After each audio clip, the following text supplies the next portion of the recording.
A través del lado B, vamos a compartir el desarrollo del trabajo de atrás de cámara, locaciones, curiosidades, esos personajes no protagónicos que sellaron su impronta y le dieron vida y color a la miniserie.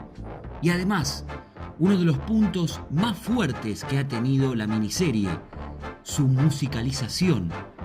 Lado B. A partir de este momento, por y para la familia Okupas. Bueno, el caso paradigmático es el de Dante Mastropiero, que definitivamente fue alguien que le aportó muchísimo a la construcción de su personaje, porque todo ese léxico medio tumberil y esa manera de hablar, que en aquel momento era totalmente desconocido, incluso para nosotros, él fue quien se lo imprimió, tanto en la etapa de casting como después en el momento de la filmación. Nosotros armábamos un primer armado de la escena que lo hacíamos, digamos, con nuestras palabras, si bien obviamente estaba estructurado lo que tenía que suceder y cuáles eran los ejes de la escena y lo que estaba en juego. Él después sobre eso le iba agregando como una cantidad de chirimbolos impresionantes y era como novedoso para nosotros mismos. Yo siempre me acuerdo que, por ejemplo, cuando estaba en la escena esta que Ricardo vuelve a buscarlo al Negro Pablo en el capítulo 5 con la ayuda del fletero y se da ese diálogo abajo de los pilares del doque, Dante, digamos, agregaba una cantidad de cosas, te diría plano, toma a toma, o sea, en una toma lo decía de una manera, en la toma siguiente le agregaba otras, entonces era muy gracioso. Y si se fijan, cuando él dice perdona a vos y a vos, mamá, o sea, a vos te cojo con la pija muerta, si se fijan en el plano de Dante empieza como a vibrar antes o después de que dice eso, no, en el corte siguiente a que dice eso la cámara empieza a vibrar. Y eso es porque me estoy cagando. Yo estaba haciendo la cámara de Dante en ese momento, Juan Cruz estaba haciendo la cámara de Rodrigo. Yo me empiezo a cagar de risa porque no puedo creer lo que estoy escuchando y la cámara empieza a vibrar, y de hecho tuvimos que cortar el momento en que vibraba más porque era inusable. Eso pasaba mucho con Dante, que el tipo, digamos, a lo que estaba le agregaba como una cantidad de cosas inesperadas que enriquecían muchísimo la escena. A mí me conoció Claudio Zambi en unas oportunidades, a cual le agradezco, que me presentó a Bruno Estañaro. Le comentó él a Bruno Estañaro que había un pibe que podía andar, que tenía una chispa bárbara y etcétera, etcétera. Entonces, un día apareció Zambi con Bruno Estañaro y me hicieron que vaya a hacer el casting, al cual le agradezco infinitamente que me haya dado esta oportunidad, que fue Bruno, el director. Siempre se lo voy a agradecer, porque si no fuera por él que me dio esta oportunidad de hacer esta serie, que fue muy tocada por todos los argentinos, ustedes no estarían hablando conmigo hoy y yo no sería tan popular como soy ahora. Así que le agradezco a Zambi y a Bruno, pero no, tuve que hacer el casting con mi hermano. Yo llegué a Okupas por sugerencia de la que era mi representante en ese momento, una señora muy amorosa que me ayudó mucho, que se llamó Zulema Goldenberg. Yo estaba dando mi clase como todos los días en el estudio de Lito Cruz, el maestro que más me ha influenciado, y me llama Zulema y me dice que tenía que ir a un casting al día siguiente. Bueno, y fui al casting. Fue así como llegué a Okupas y empecé a dar la prueba. Y no recuerdo si estaba Bruno todavía, creo que estaban sus asistentes. Y me dijeron, mirá, Augusto, nosotros te conocemos, tenés una cara así bastante interesante, nos gusta tu cara, pero nos gustaría desestructurarla un poquito. ¿Te animás a darle un acento así como del interior, paraguayo? Y yo pensé internamente, ¿así que vos lo querés paraguayo? Entonces empecé a dar la prueba y vi así como decoté que los muchachos que me estaban tomando el casting se tiraban al piso de la risa. Me suena la chicharra y me dicen, el personaje es tuyo.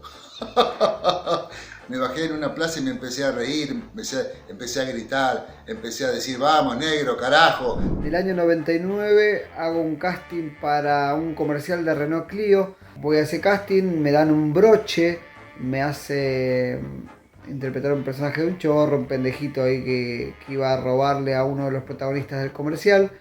No quedo elegido en el casting, quedo en el callback, quedo como segunda opción, pero no sé cómo cuernos ve eso Bruno Stagnaro. A Ocupas llegué por medio de Erika Rivas, que era en aquel momento la compañera de Rodrigo. Me dice la secretaria cuando salgo de mi clase de teatro, te llamo Erika, es para hablarte de un proyecto que ya sale y que la llames. La llamé, me pasó los datos, hice el casting y la anécdota divertida en ese sentido que puedo contar es que cuando yo llegué a hacer el casting, estaba Bruno y estaba Rodrigo y yo no lo conocía a Rodrigo, yo no lo tenía visto de la tele o no lo registré, no sé cómo fue. Y yo decía, le veo cara conocida, ¿será el amigo de no sé quién o será? ¿De dónde lo conozco? ¿De dónde será? Pero bueno, nada, fue como lo divertido que nada, si hubiera sabido que era un pibe que estaba trabajando en televisión y que era conocido, posiblemente no me hubiera sentido tan cómoda como me sentí. Ahí me llama para el casting de Ocupas y en el casting se sucedió una situación que me quedó grabada.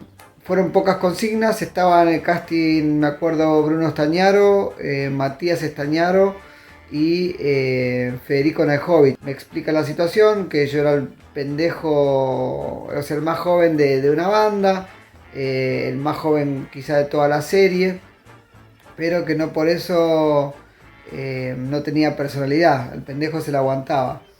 La situación que me explicaron era que yo iba a estar en una puerta, iba alguien a venir a comprar merca, yo la atendía, luego quería pasar a hablar con el negro Pablo y bajo ninguna circunstancia yo tenía que dejarlo entrar. ¿Quién entra? Jorge Cezanne, que hizo el personaje de Miguel. Pero bueno, se da la improvisación, viene, pega merca, compra, pim, pum, pam, y de repente me dice quiero hablar con el negro, yo le digo no está, yo sé que está, me dice, yo le digo no está. Se asoma y lo ve por ahí atrás, viste que ahí está, no sé qué, no sé cuánto, empezamos a insultarnos, me pega un empujón, yo le pego un empujón más fuerte y ahí nos trenzamos con Jorge Cezanne, no a las piñas, pero nos empezamos a revolcar, empezamos a hacer mierda todo con Jorge, revoleándonos ahí. Bruno, Matías, Federico se recontracagaban de la risa, pero no cortaban. Y yo recién empezaba a estudiar actuación, pero yo sabía que hasta que no digan corte, le tenía que mandar. Y bueno, nos dejaron cagándonos a trompadas ahí un rato con Jorge Cezanne. Buenas noches, viejo. ¿Cuánto está el Clarín? 2 pesos con 50 centavos. ¿El Popular? Te paga un pesito. ¿Le agarro un Crónica? Bueno, espérate. Sale un par de minas que están re buenas, loco. Ahí, te ves, fíjate atrás de todo, hay que guardar. Mira esta. Esta. Me mata paga que con... Bueno, con Bruno veníamos hablando que el personaje era muy parecido al de Pixia Birrafaso en sus formas. Y bueno, y apareció Diego Alonso en el casting y ahí se solucionó todo, digamos. Me parece que no me imagino otro pollo sin Diego Alonso. Así que eso solucionó todo. Y se me hizo mucho más ameno porque obviamente venía de trabajar con Bruno y ya nos conocíamos. Y lo que me ayudó mucho también fue que yo trabajé como utilero en Ocupas y ya venía muy empapado en la historia. Para el personaje no me preparé de una manera especial, digamos. Yo en general, y eso lo he mantenido, confío mucho en el guión. Si el guión está bien escrito y es interesante y funciona, la verdad es que uno tiene que confiar mucho en eso. Lo que tenía claro desde el primer momento que leí el guión era que Clara era muy distinta a mí. que era una mujer de clase media alta, profesional, que tenía un muy buen pasar y que de pronto, por esta cosa de la casa, termina involucrada en una historia con un tipo con el cual jamás se hubiera involucrado o se hubiera imaginado involucrarse. Así que era mucho confiar en el guión y también confiar en las directivas de Bruno, que eran muy claras, muy específicas sobre este personaje y sobre las distintas situaciones que el personaje atravesaba. Llegué por un casting, obviamente. En esa época tenía el gran flequillo Rolling Stone, así que iba perfecto y me encantaba bailar rock and roll. Así que amaba Ocupas, amaba a Rodrigo, amaba todo. ¿Cómo llegué? Creo, eso al principio no me lo acuerdo bien porque fue hace 20 años, fui a dejar material en Ideas del Sur para Ocupas. Así muy prejuiciosamente dije, este programa no es para mí, a mí siempre me llaman para ser de abogado, médico, hago una cosa así, pero nunca lo entendí bien por qué. Pero bueno, digamos que son esos encasillamientos que tiene la tele. Pero bueno, resulta que me llamaron y sí me acuerdo que fue un 28 de noviembre, que era mi cumpleaños. Yo ya veía la serie grababa hace a las 2-3 semanas, estaba saliendo al aire, no es que se grabó toda y después se emitió. Así que fue un súper regalazo. Interpretar a la turca hace tanto que pasó que realmente no me acuerdo, pero tengo como una sensación de algo, de personaje muy conocido fue para mí. Soy del conurbano y tengo en mi entorno de barrio muchas personas con esas características. Entonces me resultó muy familiar. Yo, si tuviera que elegir un personaje para continuar, diría dos. Diría el gordo de la sandía y el amigo de él. Hola. Traje sandía, loco. Bárbaro. Que es el tipo que está atrás de él cuando habla con Rodrigo y que come sandía con ellos y todo el tiempo le dice al gordo que está volaseando, que está, no me acuerdo cómo es lo que dice, está zarpado en algo, no me acuerdo en qué, que no se rescata, como que lo bardea un poco al gordo. Ellos dos eran paseadores de perro en la plaza al frente de mi casa cuando estábamos haciendo Ocupas. Y en realidad yo me acerco a ellos porque en ese momento el personaje que nos costaba encontrar era el Pollo. De hecho, el Pollo fue el último que terminamos incorporando, que fue Diego, pero en el proceso del casting yo sentía que faltaba ese personaje, que tuviera como ese perfil.